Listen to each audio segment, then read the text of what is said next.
Principle-based leadership I've trademarked because that really captures my thinking and approach to leadership. And if I explain it further, I would say it's to simplify and ground the multifaceted concept of leadership in a range of principles that guides leaders' thinking, behaviors, and approaches to the task of leading. It stems from the belief that leaders grow their effectiveness and influence by internalizing key principles. We call it inside-out leadership. So, as you can see there, it's really about the belief that to be a good leader ultimately is not to talk the talk, it's really to live it. And it's really to have it as part of your belief system, your own convictions, and always goes hand in hand with a willingness and openness to keep on learning. If that disappears, I'm afraid, you can have the title and have the knowledge and have the expertise, but you're hardly effective as a leader. I have a question that connects to that. May I ask you that? Yes, sure. Are leaders born or are leaders made? It's not either or. There's an aspect of both. Yeah. But ultimately, if I say that leadership implies lifelong learning, otherwise it's not leadership. Why? Because lead is to take a step into the unknown. It's not to stay in the known. Yeah. That tells you that if there's not a constant openness for development and growth in your person, even before you are able to lead others or your organization, then you've put a lid on your leadership right there. And therefore, it's much more a case of nurturing your leadership than just nature, what you were born with. So, secondly, we say it's about knowing yourself first, being self-aware and authentic. It engages the leader's belief and value system as opposed, and this is important, to merely relying on theory, models and tactical approaches. So I'm not much of a believer of purely conceptual models or the latest and most interesting discoveries and research that's been done on leadership, that type of thing, if it is not built on personal development. Only then. The leader becomes influential and effective based on the kind of person he is. It's more about the being than simply the doing and what you're talking about. What he does and how he does it is an extension of his being principled and value-driven. And it's in principle-based leadership, we prioritize the why over the what and the how. Much of what you hear out there is always to do with the what and the why, how, but we seldom go into the whys. And if you don't take people there, they never truly internalize their own learning. As much as you expose them to fantastic material. So in leading self, we start with the intrinsic foundation, or things that really comes into play when we talk resilience. And everybody nowadays talk about resilience. Not so. Where does it start? It starts with your authenticity. What is your passion? What is your view of your self-worth? And what is your character? Key principles in laying the foundation. That's what we do also with Leadership 2020, taking people back to those things and help them to reflect. And they would respond and come back and say, this was my missing link. Now that I was really confronting myself in terms of how do I feel about myself, my own value, my self-worth, and the reading that they've been given, it's a really aha moment and discovery for them. Personal mastery, of course, is all to do with how I conduct myself out there and what I need to be a good leader in terms of how I conduct myself. So it's your adaptability, very important today. It's your life balance, it's your self-confidence, self-awareness, self-motivation, self-discipline, self-initiative, and your perseverance. Things, how you master your own life. Now you can become a very successful person just following this part. And that's really what we see typically as the profile of people that being successful, because they become experts and very effective in their roles, applying those disciplines in their lives. The moment you have a bigger dream, a bigger vision than just for yourself in this life, it's important to go to the next step, because interpersonal skills is going to be of critical importance. It's not just about you, it's about how you interact with others. So it's how you connect with people, how you build relationships, how you become a servant with what you do. Building support, communication, building team and building trust. Of course, you can see that's all the type of principles and skills needed for a leader with a team working through and with others.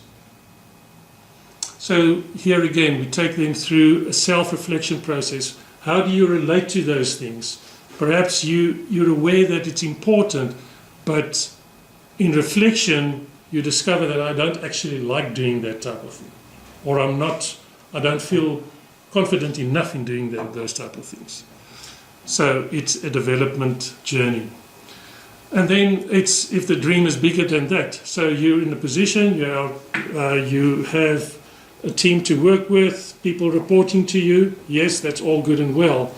But from a leadership point of view, you actually only go to a next level by developing leaders under you. So that is not a matter of typically management control type of thing, but it is how you empower people, how you are able to coach them for their own development, so that the spin-off is actually just much more than you ever would have thought by just looking at the expected outcomes or wanted outcomes. You go way beyond it by developing others. It's through your decision making, it's through your leadership style, it's through how you recognize them, how you empower them, how you inspire them, and how you lead with integrity and honesty, because that is an interface between yourself and those people that give them the trust to follow, but also to grow themselves. So that's the second. Then we go to the third, and now we are in the space of leading change, because now you're looking at organizations. So it was first leading yourself, then leading people reporting to you, then thinking about the next layer. In other words, how do I develop them to become leaders, do some succession planning, in fact, and grow others.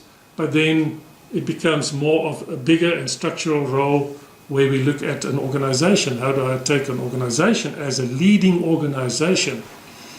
And there you will need your visionary thinking, strategic thinking, but a lot of awareness things as well. So it's not only a case of being future-minded, but also awareness, contextual kind of awareness. In other words, what is the context? What is changing in our lives? Trend and systems awareness, organizational awareness, cultural awareness, technology awareness, creativity and innovation. All of those come into play. So those are the three, or the five. In other words, intrinsic foundation, your resilience, your personal mastery, interpersonal effectiveness, how you grow others, and how you lead change. The five modules of the principle-based leadership journey. What do we associate with management? What are the kind of expectations of a manager? It's to control, isn't it? It's to organize, administer, coordinate, plan. And it's all to do with your structures, procedures, and processes. That's the focus of the manager. So what is it that the manager hopes to achieve through all of those things and do it as well as he can? He dreams about a world when one day he wake up and it's all stable, it's all predictable, it's all uniform, and there's efficiency everywhere. That's the dream. That's what you work towards. Now, ask yourself the question if this is what our world looks like today. After many years of studying management and following all kinds of disciplines so that we can achieve such an organization. No, because the world doesn't allow for it. The world is a changing world. It's a dynamic world. We're not talking about anything static here.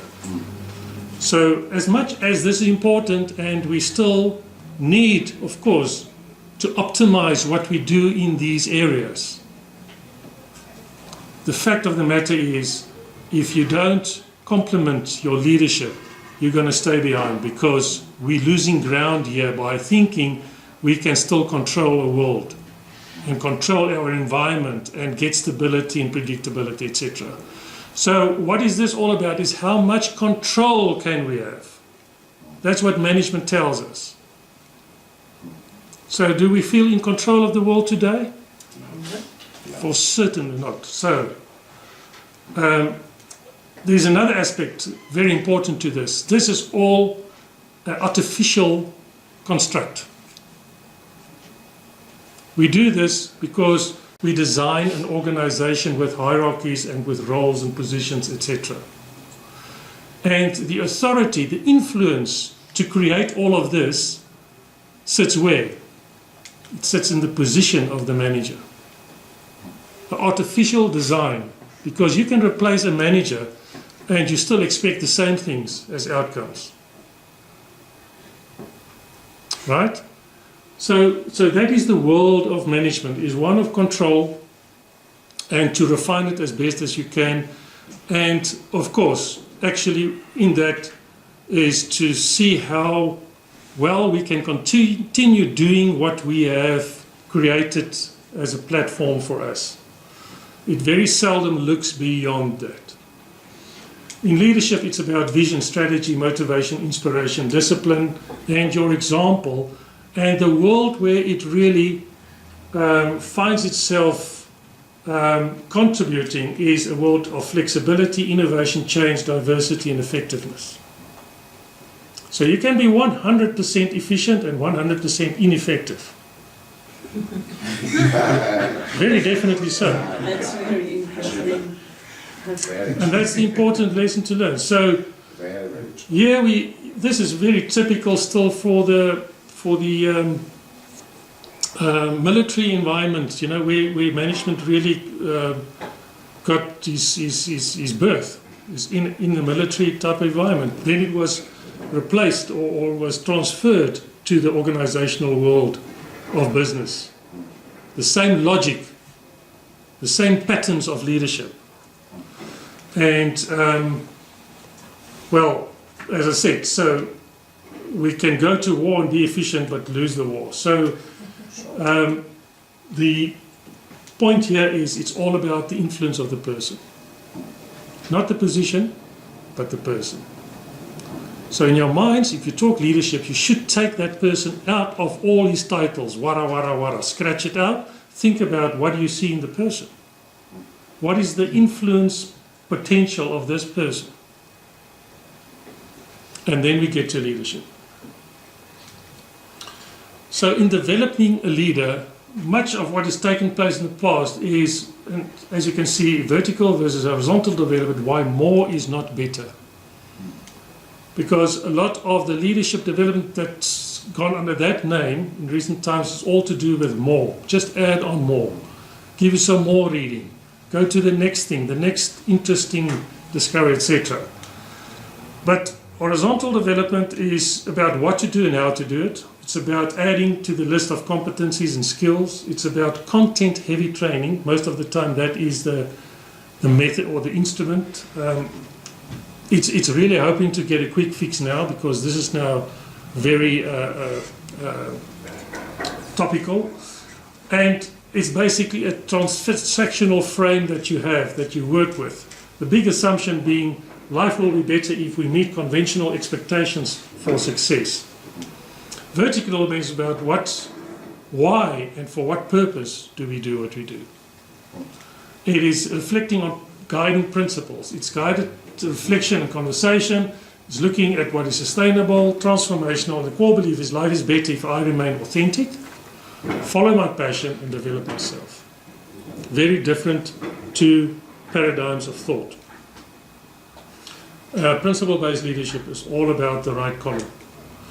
And this is so true, if you look at that, and tells a whole story. Because it's not as if people don't want change.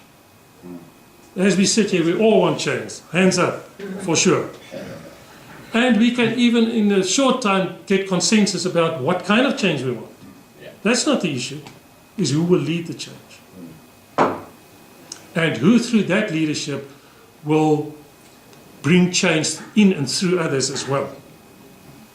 Voluntary. And this is where we get stuck.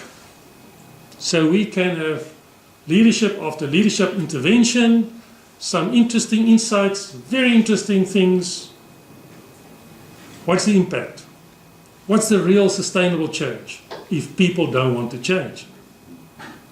If there's not the kind of leaders that remain open in spite of their fantastic successes, their long story of awards and whatever else they have, and expertise and recognition at all levels, but in terms of their own personal behavior, in terms of their own thinking patterns, there's been no shift. Because this is where we get stuck. I don't know if you've heard about the youth theory of Otto Scharmer. It tells us the whole thing, because why transformation escapes us. Most of the time, this is who we are. We just download patterns from the past. If you think about your day, from day to day, you know, how much is just a repetition and just basic downloading patterns from the past. Not only is that the truth, it's also a case that the bigger mindset sitting there is one that works with mostly the analytical side of things and mostly very dualistic in the sense of this is right, this is wrong for me. This is good, this is bad for me. And there we stay. So we never succeed in integrating more than what we are used to. We just follow the same pattern. If we want true transformation at the individual level and collectively at a group organizational level, this is what we find to be the barriers. What we need is to firstly have an open mind. Not so. Because to entertain new thinking, new ideas, I have to open my mind. But what prevents of doing that is that internal voice of judgment. So that the moment people start talking, when I need to listen or I read, it kicks immediately in as your personal voice of judgment. How do you judge what you hear?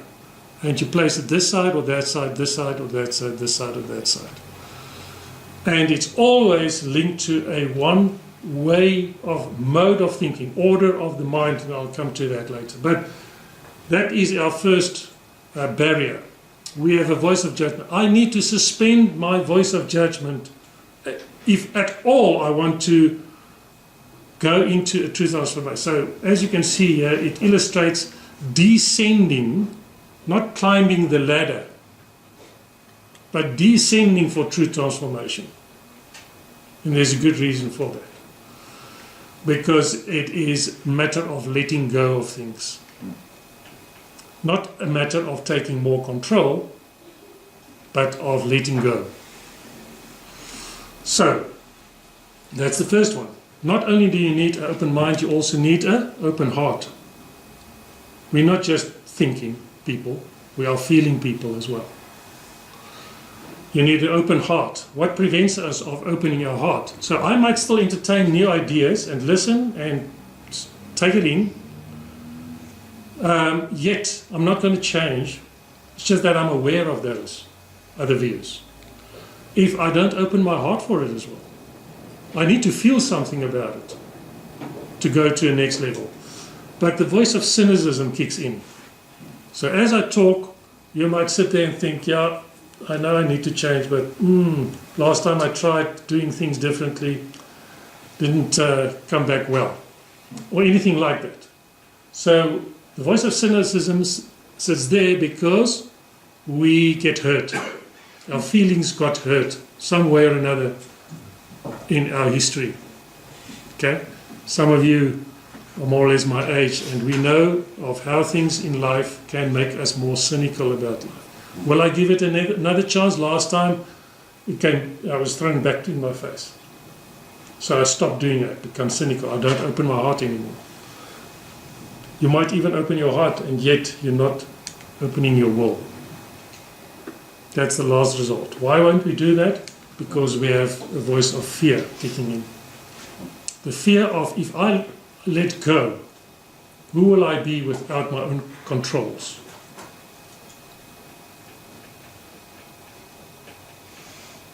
Now that takes us directly into the spiritual aspect of your own growth. Because if you are demanding that I need to take control all the time, and I can't allow for anything new, anything else, then that is what will happen. You just download patterns from the past. So this is a letting go aspect, and what we have learned, go back to the previous slide, that paradigm management is all about control. So why will I let go of my control? Because I'm taught to control things. We even say, how do you cope? How do you manage? How do you manage currently? That's in our conversations. It's all to do with controls. So why will I let go? But at times it's needed for you, because if it's not happening, you can't go to a next level of insight and understanding and being more whole, because, as I said, what informs that type of living is this has become right or wrong, so I don't have to take decisions all the time. I just go this way. So there's no opportunity for intervention in my mind, no change. If there's no change in my mind, how on earth is my team going to do things differently? So, this is taking you to connecting with your source, your purpose and your meaning. So indeed, it is very much a spiritual experience. Whether you recognize it as spiritual or not, the point is your questioning of why am I doing what I'm doing. So do I want to reach a point where you really get confused? I've done this for so long and yet I don't feel a sense of true inspiration, meaning in what I'm doing and where I find myself. When you go through that, when you open yourself, you've let go, that's the opportunity for new crystallization of vision and intention, and you start internalizing it, making part of a new you, as it's, you can put it, operating from the whole head, heart and hand, becoming more whole. Life is not just a case of starting here and, you know, moving from here to Cape Town, covering a distance. It's how you, it's what happens along the way. And ultimately, how much of the potential that was planted as seeds in you have you managed or achieved, really unlocked in your life for the good, not only of yourself or others as well. Another thing to understand, and that talks more or less to the same thing, the book of Keegan, Immunity to Change, where it says here how to overcome it and unlock the potential in yourself and your organization. We might be aware of things that we need to change actually, if we do some introspection, things that's not good for us and things that would be better for us. It's not just a matter of somebody telling you, pointing it out, because you actually know it already. But you have become immune to that change, or you are immune to that change as long as you don't go to another order of thinking, because you have become subject and actually a victim in a way of your own pattern of thinking. And what we have here is the 5 orders of the mind. So it starts with impulsivity. That is the baby child. It's just impulses. There's no other thing. And point is that baby child is not even aware of it. So just reflexes. Then it's the instrumental mind. So yes, there's impulses and perceptions. Then it goes to the socialized. So by the age of 6 onwards, you develop a socialized mind. That means you are aware of what is expected of you in society. And you pick up on that climate, that environment, and that learning, and etc. It becomes your world. Your mind is socialized. You take your cue from what you hear from the outside, from what people say, what you read, what authority figures tell you.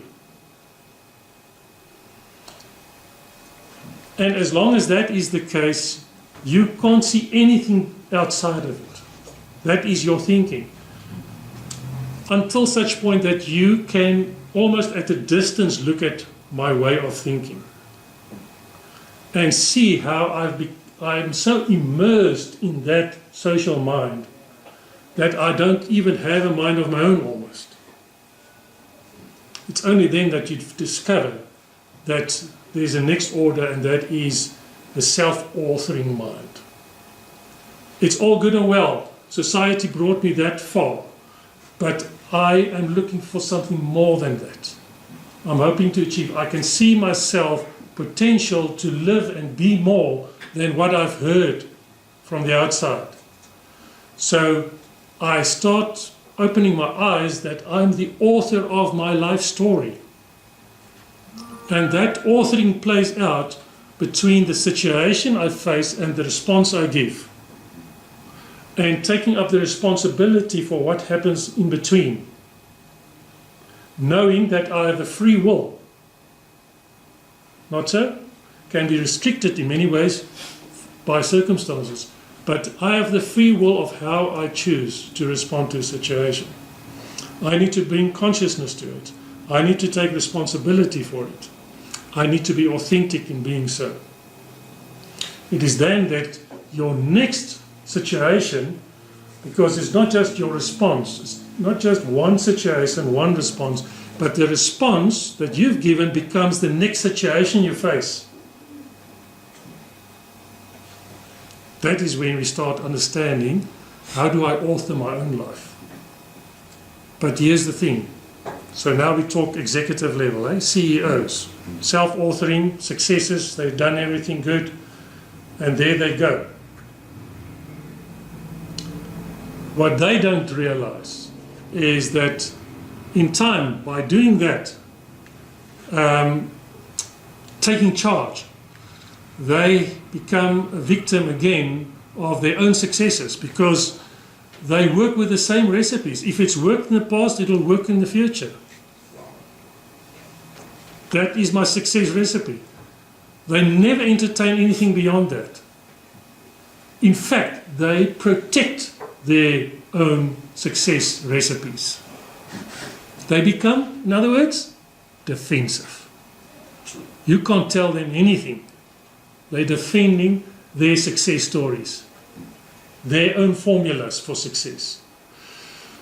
What's the world we live in today? It's an interconnected world.